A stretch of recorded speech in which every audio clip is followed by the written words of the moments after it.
Hello and welcome to episode 6 of Japan Memo, the IISS Japan Chair Programme podcast, where we are joined by experts, strategists and practitioners to unpack why Japan matters in today's regional and global geopolitical landscape. I'm Robert Ward, the IISS Japan Chair and Director of Geoeconomics and Strategy. And I'm Yuka Koshino, Research Fellow for Japanese Security and Defense Policy at the IISS. Today we are in for something of a Japan treat with our two guests, both of whom are distinguished Japan experts. Dr. Sheila Smith and Peter Landers. Sheila is a Senior Fellow for Asia-Pacific Studies at the US-based Council on Foreign Relations, CFR, where she conducts research on Japanese politics and foreign policy. She teaches as an adjunct professor at the Asian Studies Department of Georgetown University and is the author of no less than 3 books relating to Japan. They are Japan Rearmed, The Politics of Military Power, Intimate Rivals, Japanese Domestic Politics and a Rising China, and Japan's New Politics and the US-Japan Alliance. We're also joined by Peter Landers, Tokyo Bureau Chief at the Wall Street Journal since 2014. His career as a journalist at the Wall Street Journal began in 1999 when he landed in Japan as a Tokyo correspondent. Between 2002 and 2014, he was based in the US as the health reporter, then the Page One staff editor, then the deputy national editor and assistant bureau chief of the Washington Bureau. Alongside his English language reporting, Peter appears occasionally on Japanese news programs such as Shinjōhō 7 Days newscaster as a commentator. So straight to the Japanese general election, which happened at the end of October. I think it was the 49th lower house election and the 8th lower house election this century, no less. So great excitement for Japan-related psephologists. The ruling LDP won by rather a larger margin, I think, than many were forecasting. What were the key takeaways for you from this year's general election? Perhaps start with you first, Peter.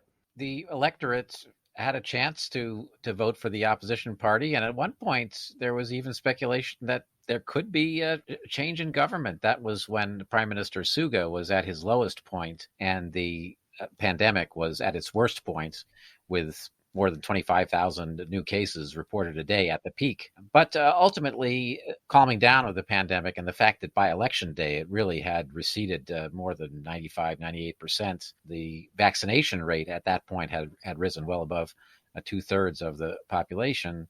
I think really calmed the nation down, led them perhaps somewhat reluctantly, but nonetheless overwhelmingly to support Liberal Democratic Party. Once again, I say overwhelmingly because they did win 261 seats out of 465, a clear majority. You say reluctantly, that sort of piqued my interest. Why do you think they did so well, despite people being reluctant?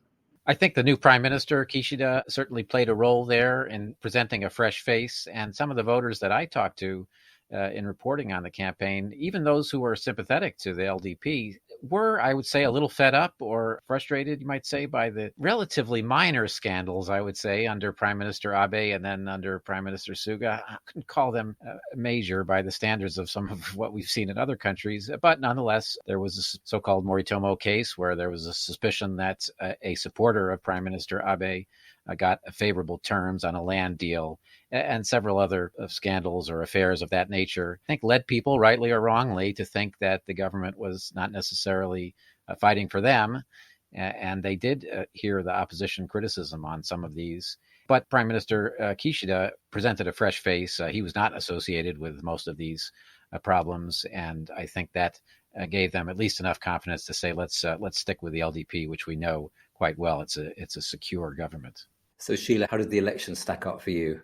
I think it's interesting to put the LDP leadership race together with the lower house election as we think about what's going on in Japanese politics today. So, their first surprise was when Prime Minister Suga began to make noises as if he was running for the leadership of his party, right, for his own 3-year term, not the last year of Mr. Abe's. But then he backed out. And I think what was all of a sudden was on display were some of the internal dynamics within the LDP, the Conservative Party. I think that was actually where most of the political action was, and that was in September. Suga himself, I think really wanted to run, but what he did is he lost the support of the two big factional leaders, Mr. Aso and his large faction, and also Prime Minister Abe, who is at that time wasn't the head of the faction, but is now the head of another large faction, the Hosoda faction. The internal reshifting of the balance of power inside the LDP was fascinating. We had a very energized race then of 4 candidates. And again, the winner, Mr. Kishida, was not the sexy candidate, so to speak. Everybody had their eyes on Kono Taro, who was immensely popular beyond the LDP's traditional voters. Very popular with the rank and file in terms of his electability and what he would do for the party. So I think that was interesting. Kono did not come out of it ahead, and I won't get into the nitty gritty of the selection process. But in that process, another candidate popped up that was a surprise, which is Takaichi Sanai. And she was backed by Prime Minister Abe, and she had a very forthright agenda, not only more nationalist revisionist agenda, but also a defense agenda that really set the tone then, and we'll talk more about it, I'm sure, but it set the tone for the campaign platform that the LDP crafted going into the lower house. But I agree with Peter. It was not a hugely wild election. I think a lot of us felt the structural dynamics were really not in place for the opposition to take over, but there was interest in the coalition led by the Constitutional Democratic Party of Japan, including their partnership with the Japan Communist Party. The coalition that really tried to capitalize on the LDP's weakness in the polls and some of the corruption scandals that Peter mentioned, they really couldn't pull it off in the end, and that was disappointing. But I think it's an interesting moment to be looking also at generational change in Japan, and you certainly saw that within the LDP. Younger Diet members were really pushing hard to say our party leadership has to be more transparent. We have to be more technocratic, if you will, more policy oriented. We can't be locked in to this old fashioned factional system anymore. And so Kishida Fumio, the prime minister, he pulled on that thread a little bit during the race and has really kind of put himself forward as the man who's going to change the way the LDP governs itself. So not only do you have a new leader in Japan, but you also have at least the idea that the LDP has some significant changes ahead of it. You mentioned internal dynamics, which when we're talking about the LDP is sort of endlessly fascinating Byzantine things going on there. Do you think that given all the generational change you talked about, the sort of rise of Takaichi and so on, do you think Kishida is now sort of safe in power given the strong result that he got? Ironically, even though Peter and I didn't see the lower house race as being all that exciting, it was good for Kishida. And it was good for Kishida in 2 ways. One, a lot of people thought the LDP was going to lose a lot more seats than it actually lost. It lost 15 from what it went into the race with. But the party itself was basically saying we could lose up to 50 or 60 seats. So there was a little bit of uncertainty about how they were going to come out the other end of that election. And so they came out very strong in the parliament. They can run the chairs of the committees in the parliament, et cetera. But I think the other piece is Kishida came out stronger inside the party. And it's interesting to me now, you've got Kishida with his small faction of 50 plus, right? Around 50-ish. And then you've got Aso lined up with him.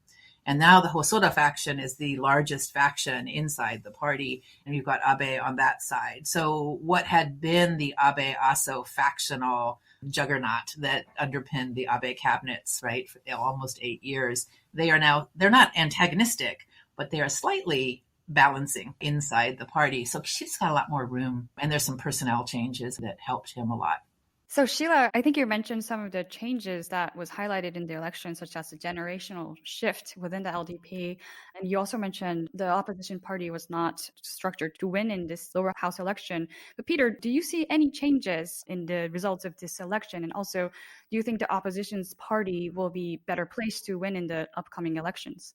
I think it's difficult for opposition parties to win. I did follow some of the commentary. I'm not a political scientist, but I think some political scientists would say in sort of circular reasoning that the LDP always wins election because they always win. It doesn't sound like very much logic, but people vote for perhaps their local LDP lawmaker knowing that person can deliver the goods, and they can deliver the goods because the LDP has been in power so long. So there's a certain circularity to it that tends to perpetuate itself unless there is just some overwhelming reason, such as in 2009, the global financial crisis, or 1993 corruption scandals that were much bigger than the ones we're seeing right now, that would just overturn that perpetuation of the cycle. But for the moment, I don't see great opportunity for the opposition to take power there was a sense that it didn't work out to ally with the Japan Communist Party this time, and they coordinated in a number of districts, agreed to support each other's candidates in quite a few cases. I think more than, how many dozens of cases, more than 100, I believe. And that didn't really seem to appeal to voters. It was successful in certain limited districts, but overall, it really didn't help. In fact, it probably hurt. And so we're right in the middle of choosing a new leader of the Constitutional Democratic Party, and I think that person will have to really readdress the issue of how to form a coalition of opposition parties after that's over. Throughout the campaign, Kishida promoted his new capitalism, which prioritizes distribution as well as growth. And we've just had the sort of mother of all Japanese fiscal packages, I think around about $600 billion. Two questions from that. Do we yet know what this new capitalism actually means? That's my first question. The second one is, given that Japan has had a lot of stimulus packages since the bubble burst, a great amount of stimulus packages, which haven't actually worked, do you think this one will actually work? Is this one actually different from the others? I think it is somewhat different, and there's a very interesting debate going on right now between people who are colleagues in the government. The Vice Minister of Finance, maybe a month or two ago, wrote an article in the monthly magazine Bunge Shunju suggesting that Japan's debt was like an iceberg looming in front of the Titanic. And he said, Japan may feel like there's nothing to bar it from smoothly traveling the high seas, but in reality, there's this giant iceberg of debt awaiting a short distance away. And any moment now, the ship of state could crash into this iceberg like the Titanic, and Japan would collapse because of its high debt. Now, there's another point of view that has been expressed actually also in Bunge Shunju by Ms. Takaichi, who we discussed before, the candidate for president of the LDP and prime minister, who now is the head of the policy council at the LDP. And she, and also more recently an official in METI, the Ministry of Economy, Trade and Industry, has expressed, I would say, a view influenced by modern monetary theory, MMT, although it predates MMT to some extent, that says basically the government cannot default on its debt. And the amount of debt really isn't important so long as Japan doesn't suffer from inflation. That is the real measure of some kind of excess. And the excess would not be an excess of debt. It would be an excess of spending, too much spending, chasing too few goods. And that could cause inflation. That would be a problem, they say. But right now, Japan doesn't have any inflation. And you kind of see the influence of this new thinking in the stimulus package that Prime Minister Kishida has put forth. It includes cash handouts to most families of 100,000 yen per child. So if you've got 3 kids, that's 300,000 yen in cash, and it's being financed entirely by government borrowing, which MMT would say is not really a big deal. Again, so long as it doesn't cause inflation. They're really not troubled by the idea of handing out lots of cash to lots of people. In fact, they believe it's wise economic policy to do so. And that goes a little bit beyond where the LDP was, I think, 25 years ago in formulating stimulus packages. And so this one, could be more effective. We'll have to see how much is actually spent. Remember when I first started forecasting numbers for Japan in my previous job back in the late 90s, and I forecast that Japanese government to GDP debt would be about 170% of GDP. The whole system crashed. They said, no, that couldn't possibly be the case, that you could have that high debt to GDP ratio. And of course, now it's up at 260 and still relatively stable, so certainly more stable than it looks. An interesting new cabinet position is the Minister of Economic Security, whose portfolio includes supply chain security, critical infrastructure, protecting critical technologies and countering economic coercion. Why do you think the new Kishida administration is so focused on economic security? And what do you think we can expect from the new role?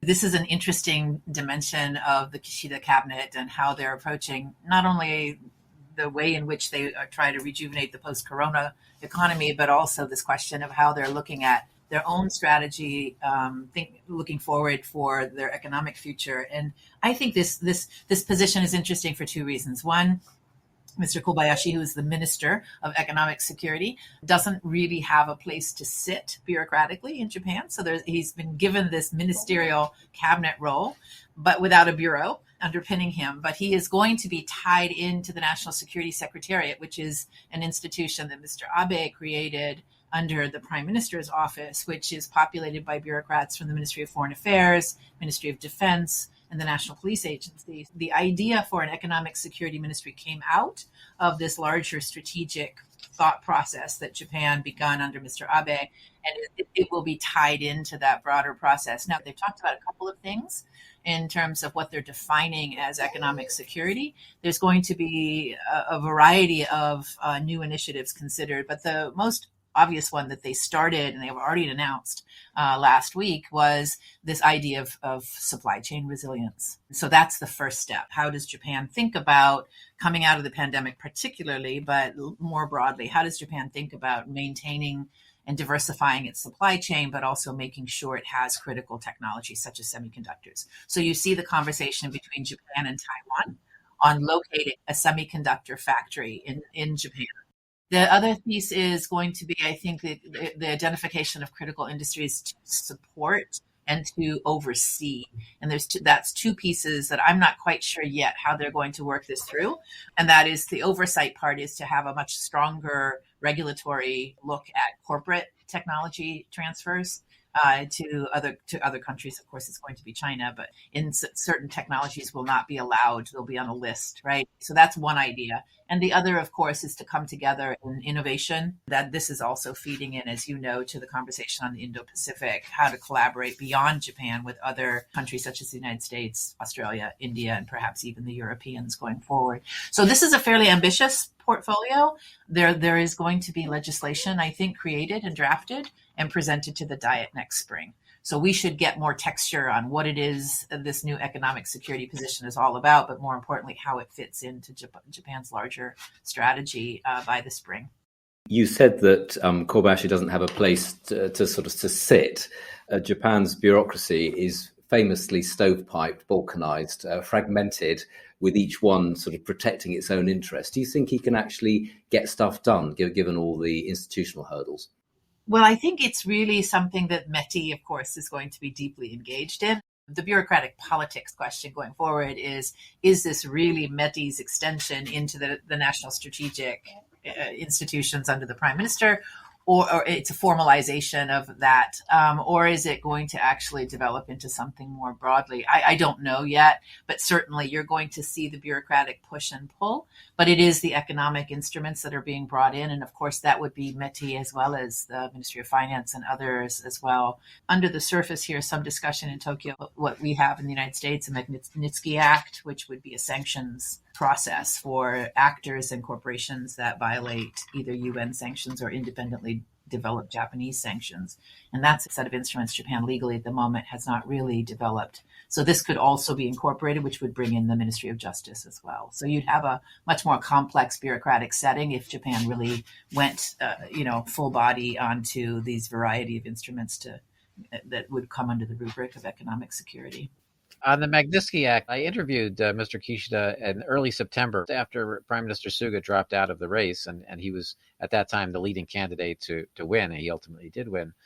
And I asked him about the Magnitsky Act, and he didn't seem to know what it was. I don't blame him for that. There's a million things going on, and it's not widely reported on in Japan. I mentioned to him that Mr. Nakatani, the former defense minister, was proposing a Japanese version of the Magnitsky Act. And so I thought maybe it's just not his priority. And then he named Mr. Nakatani to be his special advisor on human rights issues. And they are, in fact, seriously looking now, according to both the Prime Minister Kishida and his advisor, Mr. Nakatani, they are looking at formulating a Japanese version of the law. So it's really something that would have been inconceivable, I think, a decade or 2 decades ago in Japan. It just wasn't into that kind of human rights diplomacy. Interesting. So Prime Minister Kishida and his party have announced that they will revise the national security strategy, the national defense program guidelines, and the medium-term defense program and the procurement strategy. It has been reported, it has been discussed that economic security that we were just talking about is one of the key focus area for this new national security strategy. But also more on the defense side, following the recent advancements of North Korea's ballistic missile capabilities, Japan's National Security Council discussed acquiring enemy-based attack capabilities. Do you think that Prime Minister Kishida have the support from both the public and from his government to develop these capabilities? And what else might be included in this new national security strategy? This will be a big deal. And this is where I'm watching, obviously, the Kishida Cabinet. I think these things, the three things you mentioned, the National Security Strategy, the National Defense Program Guidelines, which is the 10-year defense plan, and the 5-year procurement plan that accompanies it, these will be tackled after the upper house election next summer. And so I think you're going to see the highlight of the diet is economic security legislation in the spring, and of course the corona recovery. But the security side that we've seen come out of the LDP conversation, that those big ticket things are going to be in the fall next year, which is going to be interesting to watch.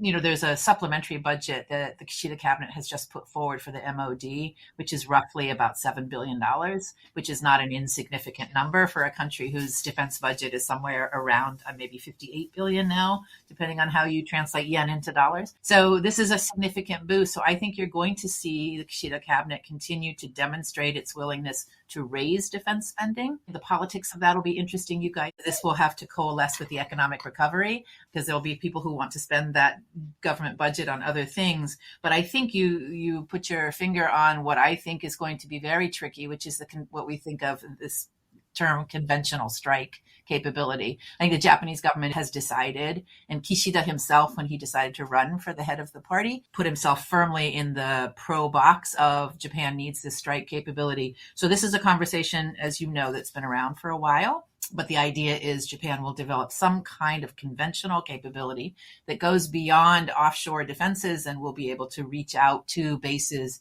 in enemy territory, so to speak. So be that North Korea, be it China.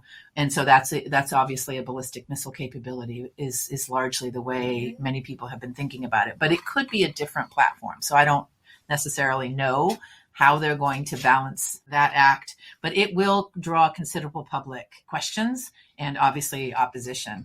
I don't think they're going to need legislation for it, because I think they're going to rationalize it in the basic overall mission of the defense of Japan.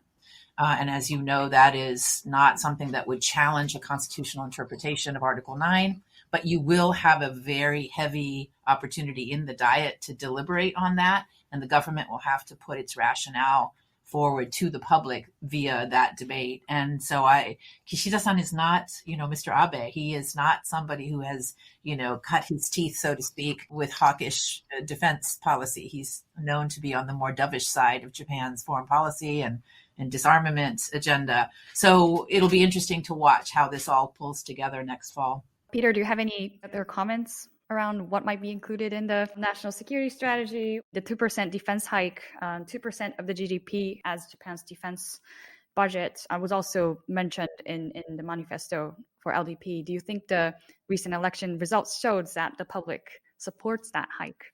I don't think it does really. And it was interesting to see how the language in the LDP's platform got a little exaggerated and simplified when translated overseas. It simply says that they will keep in mind the targets set by some NATO allies in Europe of 2% or more of GDP for defense spending. So, keep in mind is far short of a promise to actually achieve that. But some people took it that way and said, okay, Prime Minister Kishida is pledged to double defense spending to 2% of GDP. He hasn't pledged that. And I think it would be quite difficult. It'll be up to him, I think, to define how much progress he wants to make towards that number, or whether he even considers that number a target in any way, or just sort of threw it out there without intending to necessarily achieve it. And I think the public, as before, is not really ready and eager to have these difficult discussions about strike capability against another country like China. It didn't come up a lot in the election. Candidates were asked about it; they would talk about it. But I went to a number of speeches by parties on all sides of the spectrum, and it wasn't really discussed. Neither the ruling party made a case that this is what we need is a lot more defense spending, nor did the opposition parties make the case that it's not what we need, that we're already spending too much or something. It just wasn't there. And so when Prime Minister Abe in 2015 tried to push through a significant change to defense policy, it did spark protests because I think people, no matter how much he had tried to prepare them, they were really not prepared, and they were surprised, and some people were very angry and upset. That is a tension point for Prime Minister Kishida, how hard to push some of these more aggressive and forward-looking defense policies. On to foreign policy now, particularly China, which obviously is in the news every day, everywhere. There's an interesting move by Hayashi Yoshimasa from the upper house to the lower house at the election, and then his appointment as foreign minister. Can you tell us a bit about Hayashi and perhaps what you think his appointment means for Japanese diplomacy more broadly? Hayashi is very well known here in Washington. He was an assistant both in the congressional representative and then to a U.S. senator. So he has worked on Capitol Hill in both of our houses of our legislature. And he helped create the legislation that created the Mansfield Foundation, which actually exchanges government officials between the United States and Japan to learn about each other's policymaking system. Hayashi-san is well known and very well and highly respected here, but he has been in the upper house. And he comes from Yamaguchi-ken, so the same place that Mr. Abe comes from, and his younger brother, Mr. Kishi. And so there's a long rivalry between the two families in terms of political power, both locally and obviously on the national stage. Hayashi's father was finance minister, so he comes from a very long line of accomplished LDP leaders. And he has made in this election the transition that many people have been hoping for, which is to go from the upper house to becoming a lower house representative. And in the Japanese system, it's much like the British system. The lower house is where the power seats are. He is now in line potentially to become prime minister, having made that switch. So that's him. He's an interesting person. He's got portfolios in defense, in agriculture, in finance. He's a well-rounded, policy-oriented politician and a pretty powerful contender, I think, for leadership for Japan. But his position as foreign minister now is interesting because he is also the head of the Japan-China Parliamentary League, which, as you know, is the conversational conduit between the CCP in Beijing and the LDP mostly in Japan. But other members, other parties are also participating in that. So he was sort of at the beginning described as being pro-China by the more conservative right inside the party. Kishida, in his decision to appoint him as foreign minister, counterbalanced him, I think, with Mr. Nakatani-gen, who we have already discussed, who is now the human rights advisor in the Kishida Cabinet. But Hayashi is interesting. I read the readouts. He just had a telephone conversation with Foreign Minister Wang Yi. And this is going to be a very difficult balancing act for Japan because, of course, Xi Jinping was supposed to come to Japan on a state visit in April of 2020, and that was postponed. He's not in danger of coming now, of course, because he hasn't left the country. But it is next year the 50th anniversary of the Japan-China relationship, which usually would mean a lot of celebratory kind of diplomacy to harken back to the positive outcomes of normalization in the 1970s. So Wang Yi brought this up and said we should be celebrating the Japan-China relationship. And the Chinese readout is we told the Japanese, right, to pay attention to their neighbors, not to get too involved in America's, not belligerence, but, America's strategy. The Japanese readout was from the foreign ministry was Mr. Foreign Minister Hayashi reminded China of Japanese sovereignty in the Senkakus and mentioned the human rights issues in Xinjiang and Hong Kong and noted their concern about instability in the Taiwan Strait. So on both sides, you've got the rhetoric coming out of the meeting shows you a little bit where the two countries are right now in terms of their diplomatic difficulties, right? They are not at crosshairs like the United States and China are so much, but they are sort of circling each other, I think, a little bit to see how the diplomatic relationship is going to evolve going forward. What sort of change do you think we can expect between Motegi and Hayashi? Motegi is now securely in his political seat over as Secretary General of the LDP. Motegi is somebody that a lot of people outside the country don't normally understand, also has prime ministerial ambitions and is much in the same way Hayashi is very technocratically policy savvy. I don't think you're going to find a huge ideological difference between the two. They are both of a generation that is very focused on policy. They are both well respected within the party for their intellect, their ability to wrangle with complex issues. Hayashi has networks because of his connections with the Parliamentarians League. He knows the Beijing side, the faces and the people and the networks on the Chinese side coming up. He also knows all of us over here in Washington and is very well respected. So I think more than Motegi, Hayashi can use those networks and use those connections effectively. But I think the baseline of Japanese foreign policy, as you know, is going to be this relationship with China is very difficult.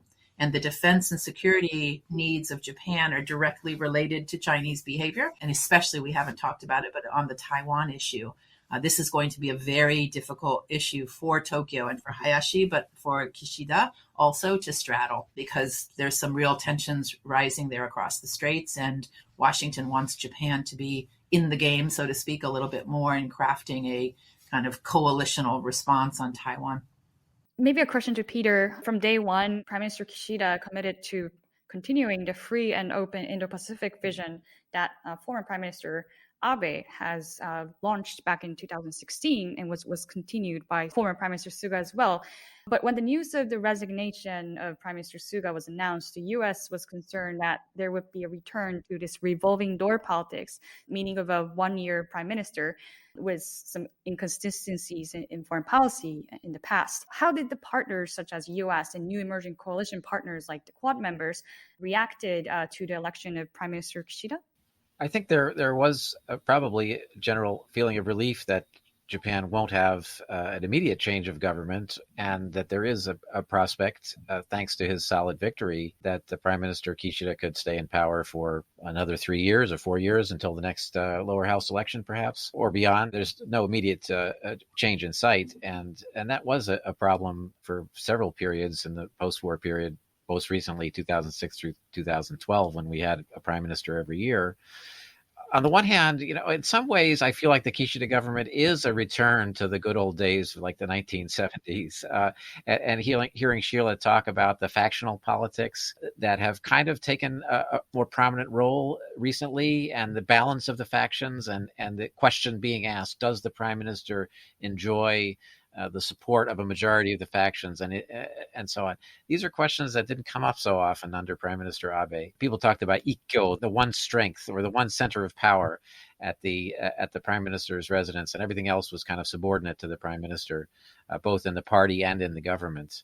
Kishida government feels more like the ones that we used to have in the 1990s or 1970s, before my time. It's more of a balance of power, more of a consensus-oriented system where certain power brokers like Abe or Aso still have a voice. They're not the preeminent voice, but they still have a voice in policy, in personnel.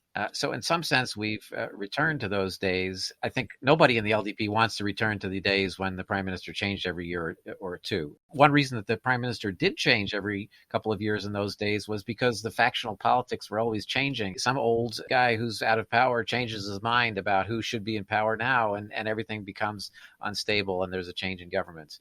The dissatisfaction with that type of arrangement was one reason why we had stronger leaders such as Koizumi and Abe. It's always a pendulum. But people get dissatisfied because there's one overarching leader who doesn't give a chance for others to speak up and is thought to be dictatorial or overbearing. And so now we're back to the old system. But what people in the LDP don't want to go back to, again, is the frequent changes. They want to have a solid leader who can stay around for 3 years, 5 years, 6 years, and be a reliable counterpart for allies, especially the U.S., but also throughout the world. If I may just jump in there, what about Abe? I think, as Sheila said, he's in charge of the faction, our biggest faction. He's obviously there, sort of lurking in the background, still important. I heard the other day that about 30% of LDP MPs were elected under him, so that must mean something. Is Abe still a force to be reckoned with?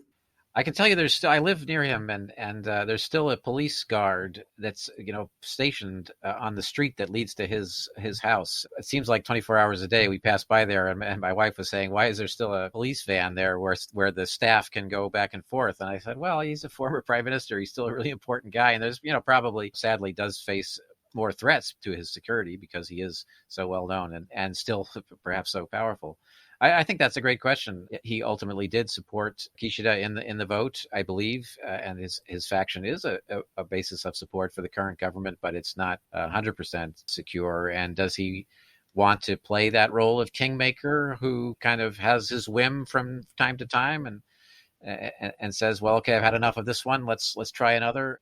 I don't know. I'd like to ask him that question. And there's also the question of his health. He seems to be better, which is, of course, very glad to see him in good health. Those are unanswered questions, I would say. I suspect he's going to have a point of view on various things more than from time to time. He's going to be in the mix and will have to be somebody that Kishida thinks about very carefully as he moves forward.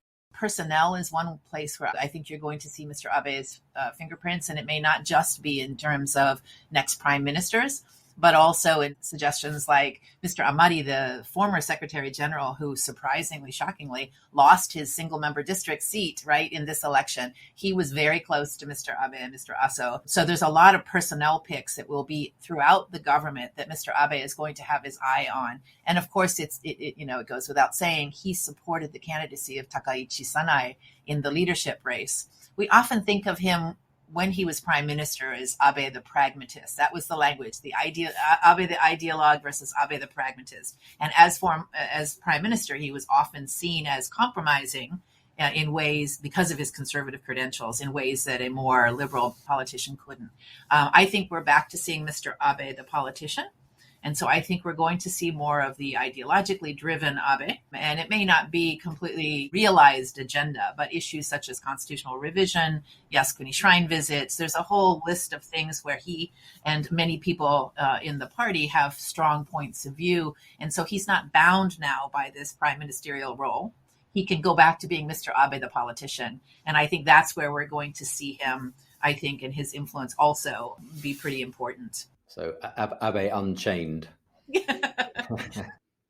Well, unfortunately, we are approaching an end to this stimulating discussion, so we would like to go on to our Japan Memo questions. Do you have any book recommendations for listeners who wish to understand Japan?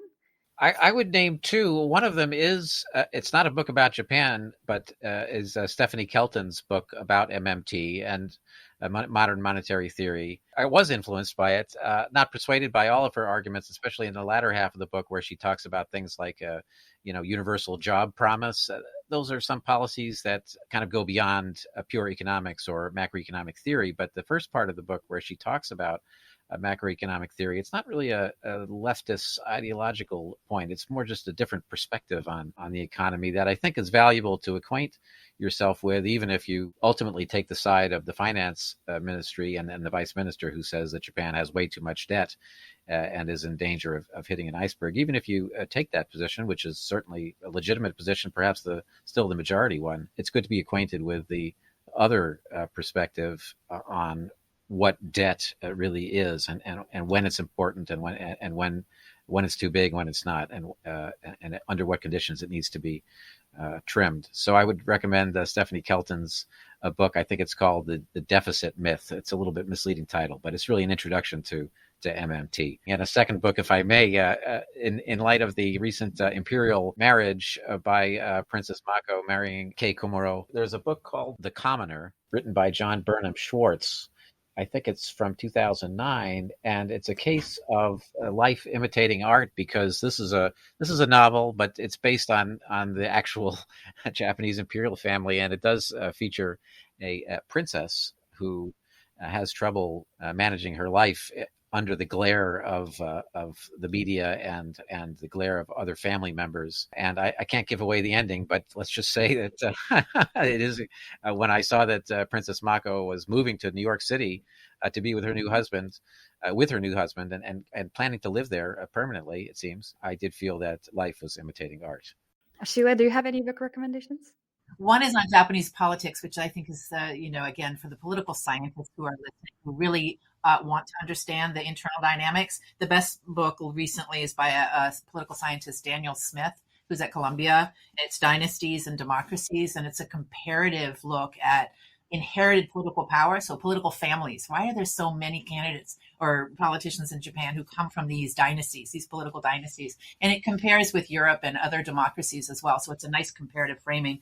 The other book I love, and I think it was 2018, is an edited volume by Yoichi Funabashi and John Eikenberry at Princeton.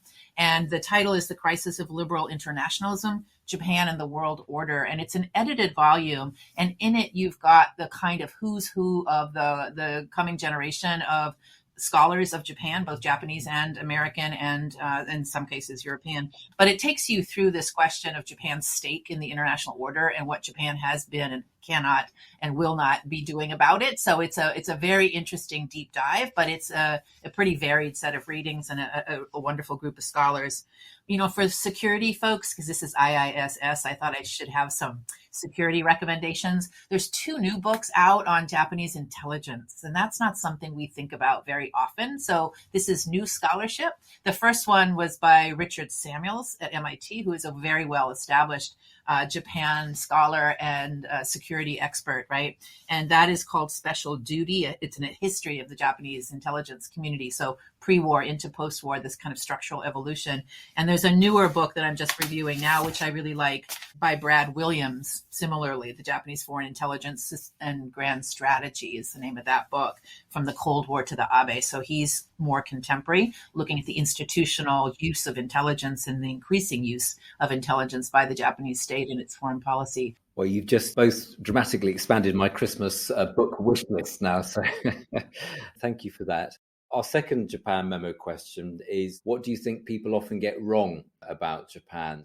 As a bureau chief, I'm editing a lot of stories, and I think they see translated quotes. This is kind of a very specific journalistic thing, but anyway, bear with me. Awkwardly translated quotes by Japanese people and think that they're trying to be sort of cryptic or offering sort of Zen riddles, obtuse or obscure phrasing. And the reality is they're not intending to be obscure in any way. They're speaking completely normally and intending to speak completely normally and straightforwardly to their audience. But somehow when it goes through the process of translation, it sounds a little bit riddling. And I think that does lead in some cases to misunderstanding about what the speakers are really intending to say. As an editor and as a writer, when I'm translating myself, I try to translate the speaker as if they're speaking like, we're writing for an American audience, so I'm translating into American English. If they are speaking in colloquial Japanese, I try to translate into colloquial American English, which, what an American would say if they were in that situation and using, intending to say that thing. There's a whole field of translation studies, which is not what this podcast is about, but people can misunderstand Japan because they are seeing so much through the lens of translation. Sometimes journalism is a form of translation. It's our duty as translators, both literal translators and also sort of figurative translators of translating what is happening in Japan for a global audience, to do so as faithfully and accurately, but also as sort of colloquially as possible, to avoid those kinds of misunderstandings.